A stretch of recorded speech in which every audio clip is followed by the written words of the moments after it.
Nakatakda naman maglunsad ng Department of Agriculture o DA ng 175 o 79 halos 180 kadiwa ng Pangulo Stores bago matapos ang taong 2024. Sa klaw ng programa ang pagpapatuloy ng ipinagmamalaki nitong abot kayang 29 pesos na kada kilo ng bigas at pagbibenta ng murang Noche Buena items para sa darating na holiday season. Ang buong detalye ibabalita ni Rose Babiera.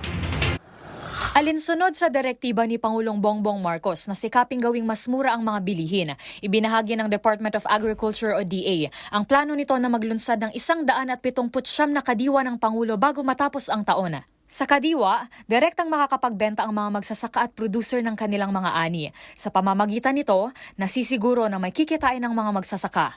Gayun din ay natutulungan nito ang pangangailangan ng mga mamimili na makakuha ng pagkain sa abot kayang presyo. Kabilang dito ang programang Rice for All na nagbebenta ng well-milled rice sa halagang 42 pesos at 29 pesos program. Ayon kay DA Assistant Secretary Genevieve Guevara, mahalaga na ang pagpapalawak ng kadiwa ng Pangulo ay hindi lamang nakasentro sa Metro Manila, kundi pati sa ibang rehiyon. Bukod sa expansion ng kadiwa ng Pangulo, target din ng kagawaran na makakuha ng 45 sasakyan na magagamit ng 32 kadiwa on wheels.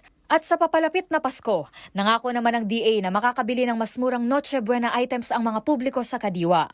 Dagdag pa rito, ibinahagi rin ni Guevara na may malalaking kumpanya at restaurant na lumalapit sa kanilang opisina upang makipag-partner.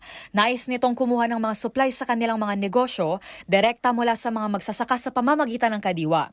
Sa kalagitnaan ng 2025, target ng DA na makapaglunsad ng 300 kadiwa ng Pangulo Center at 1,500 naman sa pagtatapos ng Administrasyong Marcos. Para sa MBC TV Network News, ito si Rose Babiera. Una sa Pilipinas, una sa Pilipino.